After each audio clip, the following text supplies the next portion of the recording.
My name is Mira. And this is the story of how I died and came back as something no one expected. 3 weeks ago, my fated mate sold me to 3 vampire lords for 20,000 gold. He smiled while I begged. He watched while strangers bid on me like I was livestock. The vampires who bought me felt the bond the second they touched me. I wasn't just their purchase. I was their mate. They claimed me, all 3 of them, in one night. And I became something new, something dangerous. I can walk in sunlight, heal from silver.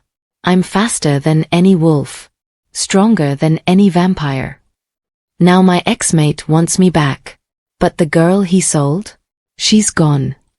And the queen who rose from her ashes? She's about to burn his entire world down. But I'm getting ahead of myself.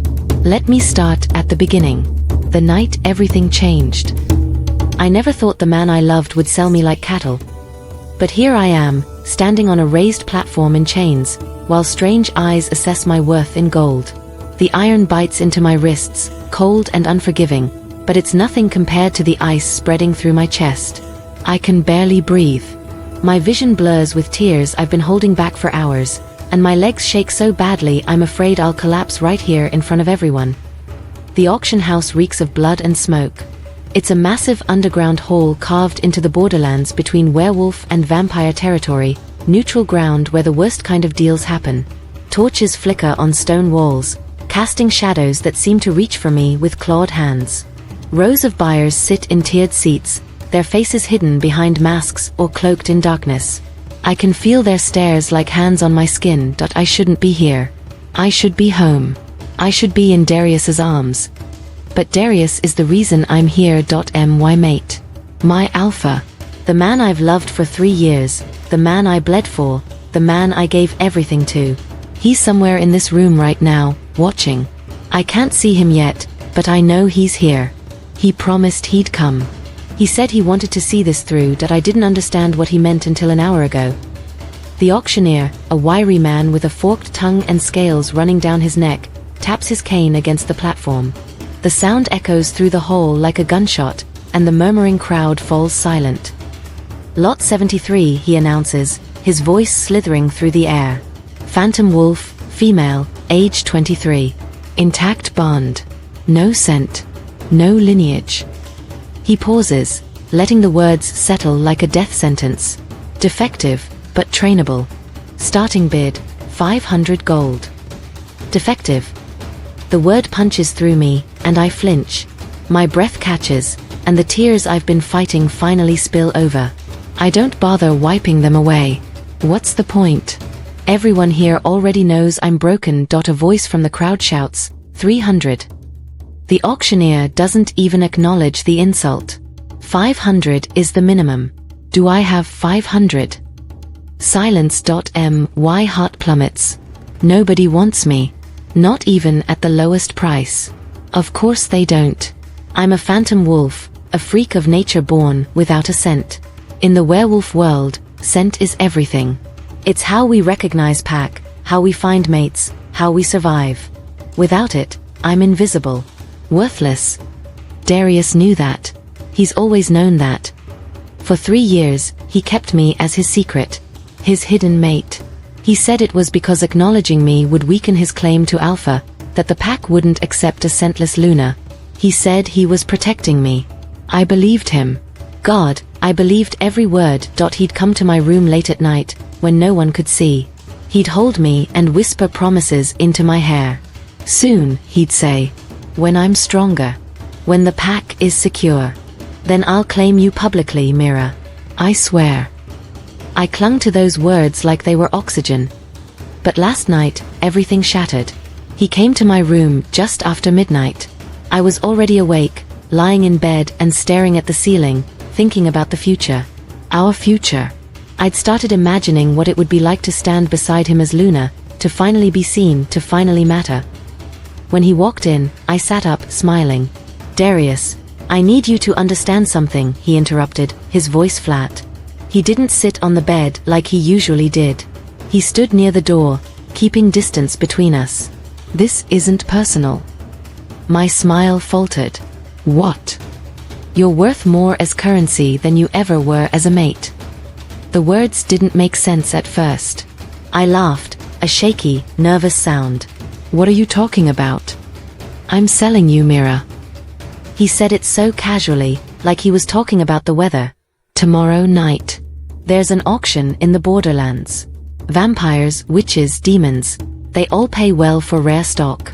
And you're rare. I couldn't breathe. You're joking. I'm not. Darius, please. I scrambled out of bed, my legs weak, my hands shaking. Please, you can't. I can. And I will. He finally looked at me, and there was nothing in his eyes. No warmth. No regret. Just cold calculation. The pack needs resources. This war with the Eastern Territories is draining us. You're my solution. I'm your mate. I shouted, my voice cracking. You can't just. You were never going to be enough, Mira. His voice turned sharp, cutting. You don't even have a scent. What kind of Luna can't be smelled by her own pack?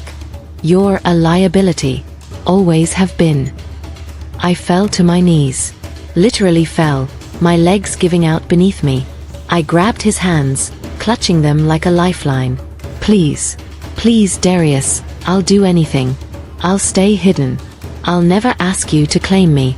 Just don't do this. Please. He pulled his hands away like I was poison. It's already done. And then he left. I spent the rest of the night sobbing on the floor of my room. When the guards came for me at dawn, I didn't fight. What was the point? Now, standing on this platform in chains, I searched the crowd desperately. Maybe he changed his mind. Maybe he's here to stop this. Maybe, there. I end the back row, partially hidden in shadow, I see him. Darius. My mate. The man I love. He's leaning back in his seat, arms crossed, utterly relaxed. And when our eyes meet, he smiles. It's not a kind smile. It's satisfied. Smug. Something inside me breaks.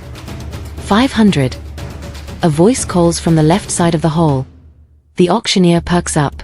We have 500. Do I hear 6? 600. Another voice shouts. I barely hear them. My eyes are still locked on Darius. He hasn't looked away. He's watching me fall apart, and he's enjoying it. 1,000. Someone yells, and the crowd murmurs with interest. The auctioneer grins. Now we're talking. Do I hear 1,500? I want to scream. I want to rip these chains off and run. But there's nowhere to go. Even if I escaped this hole, where would I go? Back to the pack? They never wanted me. Into the wilderness? I'd be dead within a week. I'm trapped. 2,000. The bids are climbing faster now. Apparently, I'm more valuable than I thought. The irony would be funny if I wasn't living it. 5,000. The hall goes silent. The voice came from the front row, smooth and cold as winter frost. I blink through my tears and look toward the source. A man sits in the center of the front row, perfectly still. He's tall, even sitting down I can tell, with pale skin that seems to glow faintly in the torchlight. His hair is dark, slicked back, and his eyes, God, his eyes, are a piercing, unnatural blue. He's beautiful in a terrifying way, like a blade. A vampire. I can tell by the way he doesn't blink, the way his chest doesn't rise with breath. The auctioneer stammers, F5,000 gold to the gentleman in front. Do I hear 10,000? Another voice, this one from the right. I turn and see a second vampire, sprawled lazily in his seat like he's watching a show. He's grinning, fangs visible, his eyes a vivid crimson. His shirt is half unbuttoned, revealing pale, scarred skin, and his entire presence screams danger. The first vampire doesn't even glance at him. 15,000. The grinning vampire laughs, a low, rough sound. Oh, you're serious. Fine. 18,000. 20,000. The third voice makes my breath catch. It's soft, almost gentle, but it carries through the hall like a whisper in a crypt. I look to the left and see the third vampire. He's standing now, hands in his pockets, his expression unreadable. He has silver hair, unusual for someone who looks so young, and dark eyes that seem to see right through me. The auctioneer looks like he might faint. 20,000 gold. Going once. The grinning vampire throws up his hands. Fine. You win, Ezra. But I'm not sharing. The silver-haired vampire, Ezra, tilts his head slightly. You will share. The first vampire, the cold one, finally speaks again. Sold means sold, Dante. She belongs to all of us. Dante, Ezra, and the cold one must be Kieran. 3 vampire lords. And they just bought me. The auctioneer slams his cane down. Sold. To the Crimson Court for 20,000 gold. The crowd erupts into whispers, but I can't hear any of it. My ears are ringing. My heart is pounding so hard I think it might burst. This can't be real. This can't be happening. 2 guards unlock my chains and grab my arms, dragging me off the platform. My legs don't work. I'm dead weight, and they don't care. They haul me through the crowd toward the front row, toward the 3 vampires who now own me. Yes, we pass Darius. I stop. Or I try to. The guards yank me forward, but I twist my head to look at him one last time. He's still smiling. I find my voice hoarse and broken. I hope you choke on the gold. His smile doesn't waver. The guards drag me outside into the cold night air. My lungs burn as I gasp for breath, my body shaking violently. I can't process what just happened. I can't let her go. The guards release me immediately, and I collapse onto the cobblestones. My hands scrape against the rough stone, and I curl into myself, shaking and sobbing. Footsteps approach. Slow, deliberate. Stand up. It's Ezra, the silver-haired one. I can't, I choke out. You can. His voice is still soft, but there's steel beneath it. I force myself to my knees, then to my feet. My legs tremble, and I sway, but I stay upright. Barely. Ezra is standing a few feet away, watching me with those dark, unreadable eyes. Kieran is beside him, expression cold and calculating. Dante is leaning against the wall, grinning like this is the best night of his life. Please, I whisper. Please, just let me go. I won't. Ezra reaches out and takes my arm. The world explodes. It's not pain. It's not pleasure. It's something else entirely, something I don't have words for. It feels like lightning striking my chest, like a thread yanking tight in my ribs, like my soul is being ripped in 3 directions at once. I scream. Ezra's eyes go wide, then pure black. Kieran's hand flies to his chest, and he staggers back a step. Dante drops to one knee, laughing wildly. What? I gasp. What is this? Ezra's grip tightens on my arm. His voice is rough, strained. She's ours. Kieran's breathing hard now, his perfect composure shattered. We didn't buy a spy. We bought our mate. Dante's still laughing, breathless and manic. Oh, this is going to be fun. I rip my arm away from Ezra, stumbling backward. No. No, no, no. You feel it, Ezra says, stepping toward me. The bond. I don't want it. I'm sobbing again, my voice breaking. I don't want you. I don't want this. I just wanted him. The words hang in the air, pathetic and true. Dante stands, wiping tears of laughter from his eyes. Well, sweetheart, he just sold you to us for 20,000 gold. So I'd say what you want doesn't really matter anymore. If you've made it this far, drop a comment and let me know what you think of Mira's story. And don't forget to subscribe, we're just getting started. The carriage ride to their palace is silent except for my ragged breathing. I'm pressed against the far corner, as far from them as I can get, my arms wrapped around myself. The bond is still there, pulsing in my chest like a second heartbeat. 3 threads, golden and burning, each one connected to a different vampire lord. I can feel them. Not just their presence, but their emotions. Kieran's cold curiosity. Dante's wild excitement. Ezra's. I don't know what Ezra's feeling. His thread is quieter, steadier, but it's the one pulling at me the hardest. Stop staring at me, I whisper, my voice hoarse. Can't help it, Dante says from across the carriage. He's sprawled across the velvet seat, legs stretched out, that infuriating grin still plastered on his face. You're fascinating. A phantom wolf bonded to 3 vampire lords. Do you have any idea how rare that is? I don't care, I mutter. You should. Kieran's voice is clipped, businesslike. He's sitting perfectly straight, hands folded in his lap, but I can see the tension in his jaw. You're a Genesis. The first of a new species. Your blood can merge our worlds. I finally look up at him. I don't know what that means.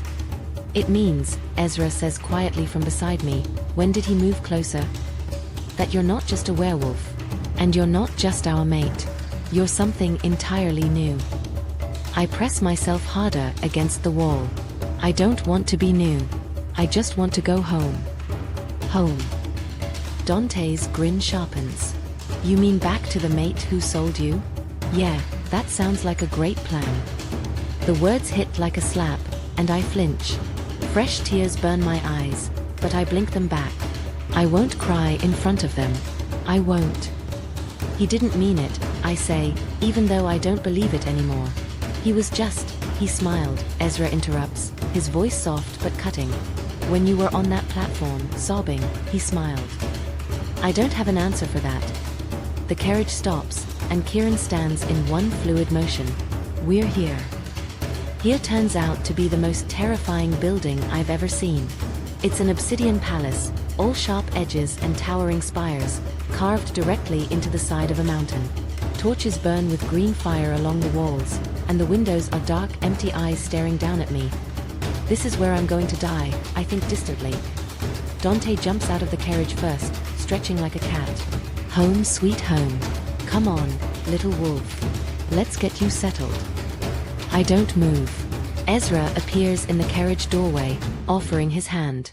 You can walk, or I can carry you. Your choice. I glare at him through my tears. I hate you. I know. He doesn't lower his hand. I consider refusing. Consider making them drag me inside. But I'm so tired. My body aches, my head pounds, and the bond is pulling at me so hard I feel like I'm being torn apart. I take his hand. The moment our skin touches, the bond flares again, not as violently as before, but enough to make me gasp. Ezra's fingers tighten around mine, steadying me, and for a brief second, I feel something through his thread. Concern. Actual concern. It makes me hate him even more. He leads me inside, through corridors lined with dark stone and crimson tapestries. The palace is beautiful in a cold, dead way, like a mausoleum. We pass servants, pale, silent figures who don't meet my eyes, and eventually arrive at a massive set of double doors. Kieran pushes them open, revealing a war room. A long table dominates the center, covered in maps and documents. Weapons line the walls, swords, daggers, things I don't have names for. Sit, Kieran orders, gesturing to a chair. I stay standing. No. His eyes narrow. This isn't a negotiation. Then stop pretending it is. My voice shakes, but I force the words out. You bought me. You own me. Just say what you're going to do and get it over with. Dante laughs, leaning against the table. Oh, I like her. She's got teeth. Shut up, Dante, Kieran snaps. He turns back to me, his expression hard. We're not going to hurt you. Forgive me if I don't believe you. The bond won't let us, Ezra says quietly.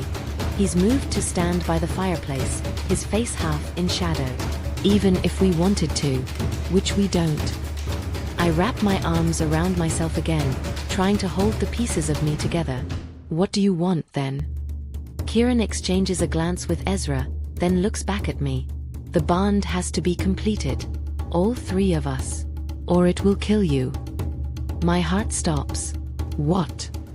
You feel it, don't you? Ezra steps closer. The pull.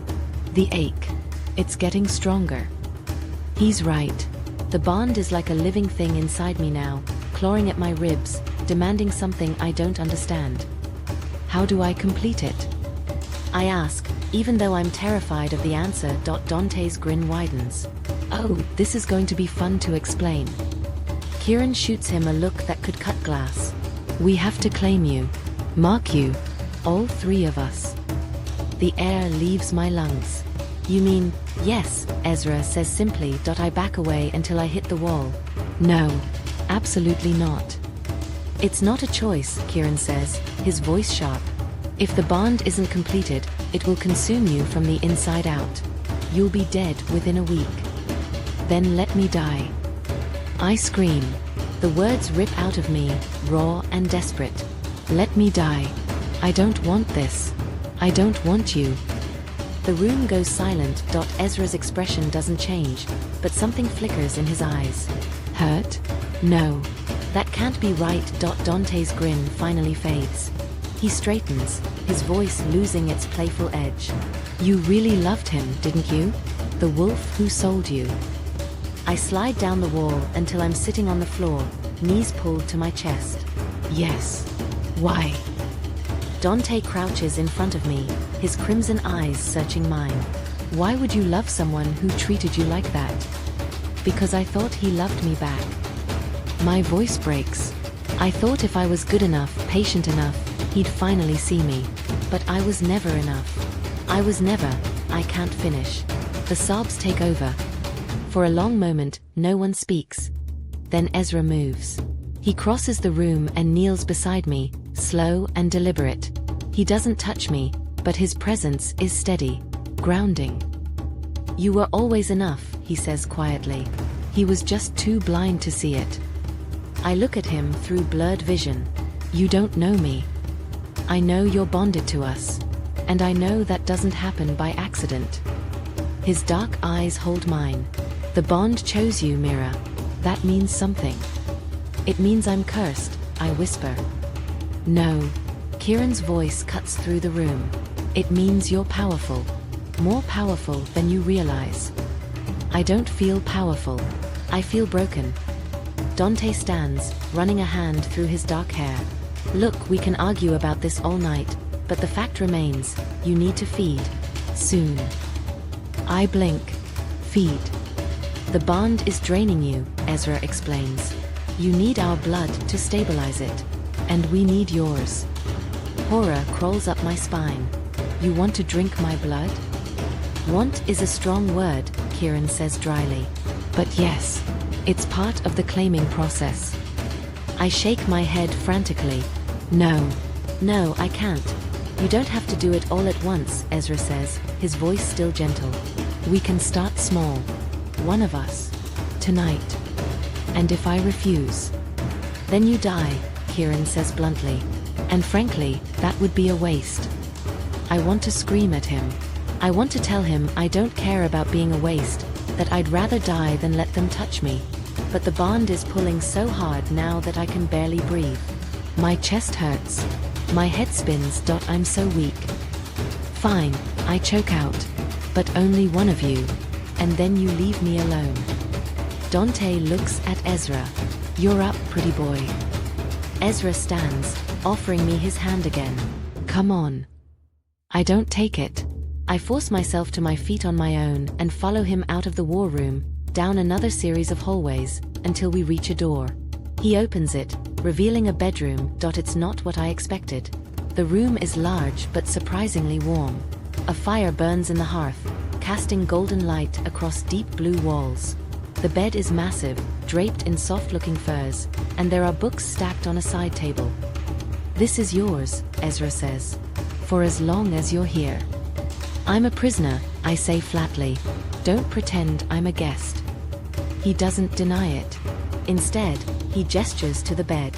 Sit. Please. I perch on the edge, my body trembling. Ezra pulls a chair over and sits across from me, close but not touching. I'm going to ask you something, he says, and I need you to answer honestly. Are you afraid of me? I meet his eyes. Yes. He nods slowly. Good. Fear will keep you alive. He leans forward slightly. But I need you to understand something, Mira. I'm not going to hurt you. None of us are. This bond, it's not just about power or survival. It's about connection. And I know you don't want that right now. I know you'd rather be anywhere but here. But I'm asking you to trust me, just for tonight. Why should I? Because you don't have another choice. His honesty is brutal, but at least it's honest. And because I'm the least terrifying option out of the three of us. Despite everything, a bitter laugh escapes me. That's not saying much. His lips twitch. Almost a smile. No, it's not. He holds out his hand, palm up. May I? I stare at his hand for a long moment. Then, slowly, I place mine in his. The bond hums, satisfied. Ezra's thumb brushes across my knuckles, and I shiver. This is going to feel strange, he warns. But it won't hurt. I promise. You're going to bite me. Yes. I close my eyes. Just do it. Not yet. His other hand tilts my chin up gently, and my eyes fly open. He's closer now, his face inches from mine. I need your permission, Mira. Real permission. Not just resignation. I swallow hard. The bond is screaming at me to say yes, to close the distance, to let him in. But beneath the bond, beneath the fear and exhaustion, there's something else. A tiny spark of curiosity. What would it feel like to be wanted? Not as a tool or a liability, but as something precious. Okay, I whisper. You have my permission. Ezra's eyes darken. He lifts my wrist to his mouth, his breath cool against my skin. Thank you. Then he bites. It doesn't hurt. He was right about that. Instead, it's a sharp pressure, followed by a rush of warmth that floods through my entire body. I gasp, my free hand clutching his shoulder, and the bond flares so bright I see gold behind my eyelids. Power pours into me. Strength. Clarity. I can feel Ezra through the bond now, really feel him. His restraint. His hunger. His overwhelming need to protect me. When he pulls back, his lips are stained red, and his eyes are completely black. You taste like sunlight, he murmurs. I'm breathless, dizzy, but not weak. The opposite. I feel alive for the first time in weeks. What just happened? I ask. The bond strengthened. He's still holding my wrist, his thumb brushing over the bite mark. It's already healing. You're not just ours now, Mira. We're yours too. I don't know what to say to that. Before I can figure it out, the door bursts open. Dante strides in, grinning. My turn. Drop a comment below if you're Team Ezra, Team Dante, or Team Kieran. And hit that subscribe button. Trust me, you don't want to miss what happens next. Ezra stands immediately, positioning himself between me and Dante. She needs to rest. She needs to complete the bond, Dante counters, his grin sharp. And you know it. One feeding isn't enough, and you felt what happened when you bit her. Imagine what happens when all three of us, Dante. Kieran's voice cuts through the room like a blade. He's standing in the doorway, arms crossed. Give her time. Time is exactly what we don't have. Dante's eyes flash red. The bond is unstable. If we don't complete it soon, it'll tear her apart. I press my hand to my chest, feeling the 3 threads burning there. He's right. Even with Ezra's feeding, the bond feels incomplete. Raw. Like an open wound. How long do I have? I ask quietly. All 3 of them turn to look at me. Kieran's the one who answers. 3 days. Maybe 4. My stomach drops. And if the bond isn't completed by then your body will try to reject it, Ezra says, his voice tight. The pain will be unbearable. And eventually, your heart will stop. I laugh. It's a broken, bitter sound. So my choices are, let 3 vampire lords claim me, or die. Is that it? Yes, Kieran says simply. I stand, my legs shaky but holding. Then I need air. I need to think. You're not leaving this palace, Kieran says immediately. I'm not asking for permission. I walk toward the door, but Dante blocks my path, still grinning but his eyes serious. Sorry, little wolf. But you're too valuable to let wander around unsupervised. Something inside me snaps. Maybe it's the exhaustion. Maybe it's the grief. Maybe it's the bond burning in my chest. But suddenly, I'm furious. Valuable. I spit the word at him.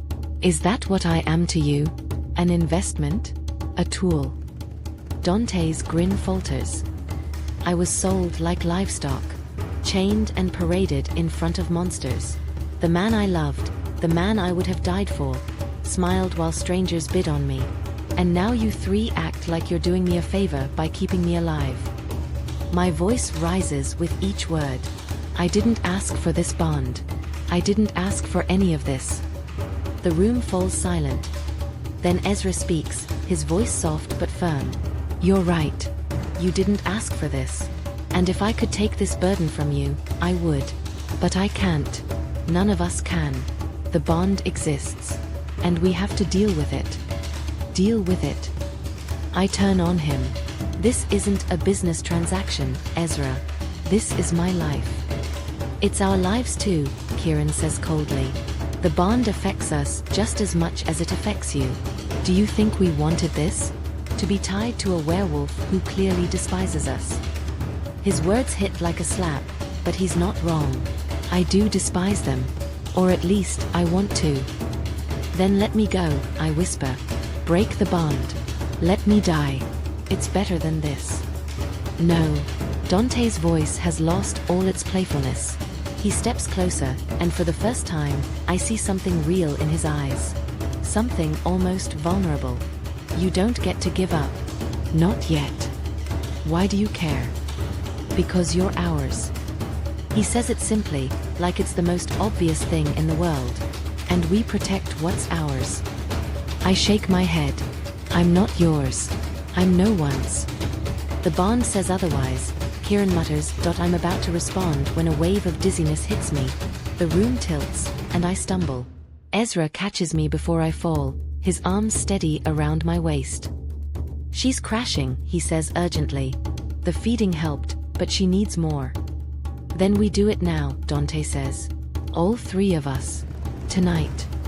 She's not ready, Ezra argues. She doesn't have a choice. Dante's voice rises. None of us do. Kieran steps forward, his expression unreadable. He's right, Ezra. We're out of time. I try to push away from Ezra, but my legs won't hold me. The bond is pulling so hard now that I can barely breathe. It feels like my chest is caving in. What's happening to me? I gasp. The bond is demanding completion, Kieran says. Your body knows what it needs, even if your mind doesn't accept it yet. Ezra lifts me effortlessly and carries me to the bed. I want to fight, to scream, to run. But I can't. The bond has me in a chokehold. Please, I whisper, though I don't know what I'm begging for anymore. Please, I can't. Yes, you can. Ezra sets me down gently, his hand cupping my face. Look at me, Mira. I force my eyes to focus on his. You are stronger than you know, he says quietly. You survived 3 years of being invisible. You survived being sold by the person you loved. You will survive this too. Tears stream down my face. I don't want to. I know. His thumb brushes away a tear. But you will. Because you're a survivor. And because we won't let you fall. Dante sits on the other side of the bed, his usual grin replaced by something softer. He's right, you know. You're tougher than you look. Kieran remains standing, but his posture has relaxed slightly. The claiming will hurt. I won't lie to you, but it will also make you stronger, faster, more powerful than any werewolf or vampire alive. I don't want power, I say hoarsely. I just wanted to be loved. The three of them exchange glances, and something passes between them. An understanding. Ezra speaks first. Then let us love you. I stare at him. You don't even know me. We know enough. Dante's hand finds mine, his fingers intertwining with mine. We know you're brave. We know you're stubborn as hell. We know you've been hurt, and you're terrified, and you don't trust us. But we also know that the bond chose you for a reason. What reason? I ask desperately. Because you're meant to be ours, Kieran says. And we're meant to be yours. The bond pulses in agreement, and I feel it, really feel it, for the first time. Not as a curse, but as a connection. 3 threads binding me to 3 souls who are just as lost as I am. Maybe they didn't choose this either. Maybe they're just as trapped. Okay, I breathe. Okay, do it. Complete the bond. Dante grins, but it's gentler this time. That's my girl. Ezra leans in, his forehead resting against mine. We'll go slow. I promise. Kieran moves to the foot of the bed. This works best if you trust us. Can you do that? I don't know if I can, but I nod anyway. What follows is a blur of sensations.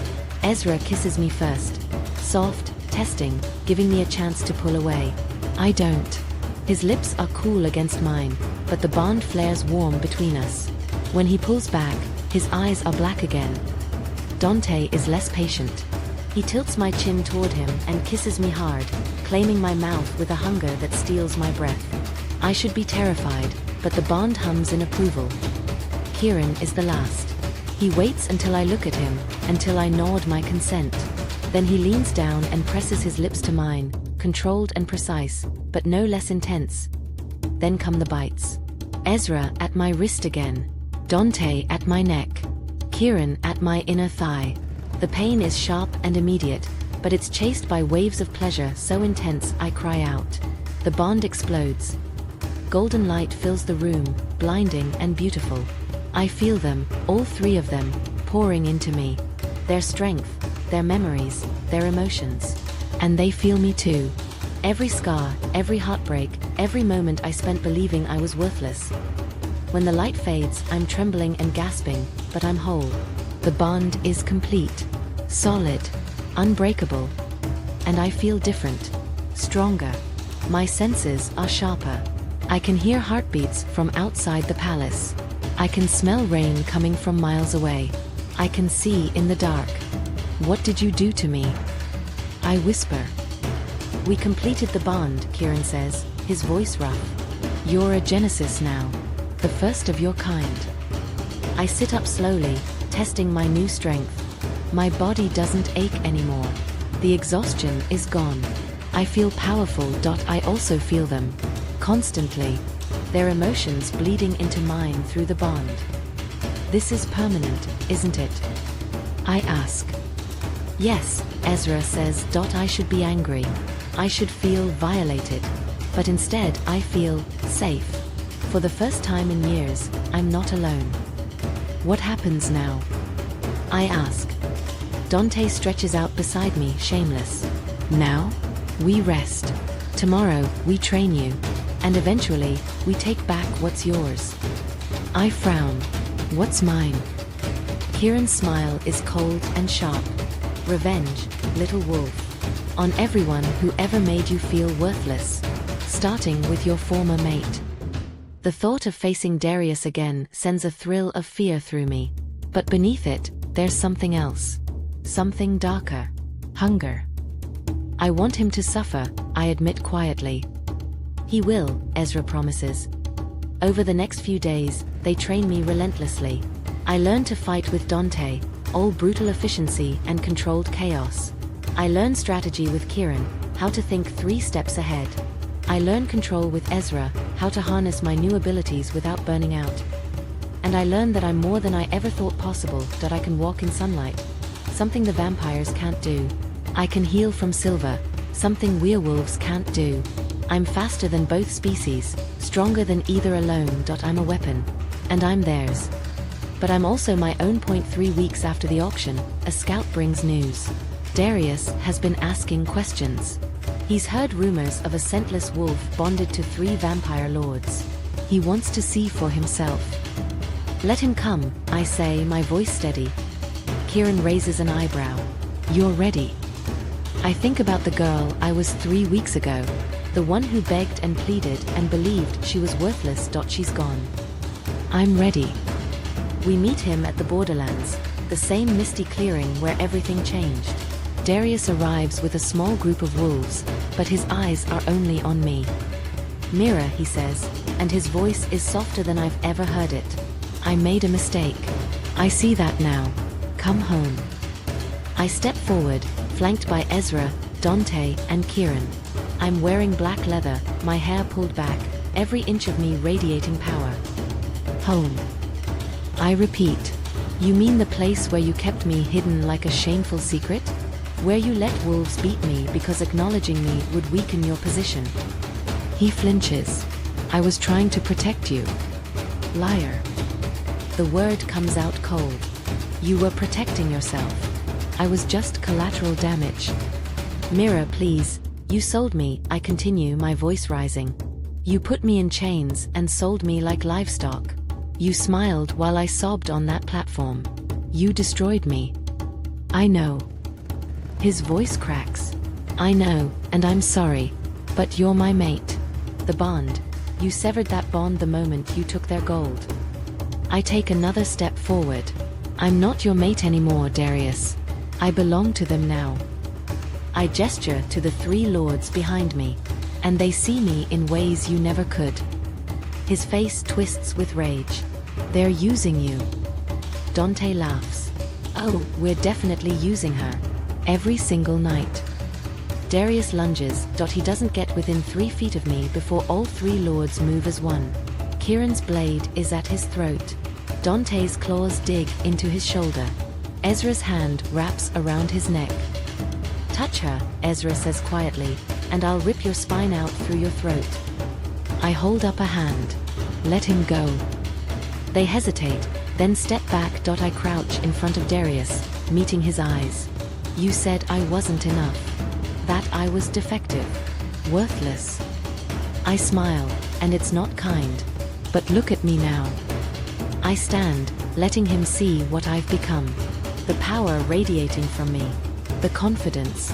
The 3 vampire lords who would burn the world for me. I was always enough, I say softly. You were just too blind to see it. I turn and walk away, my mates falling into step beside me.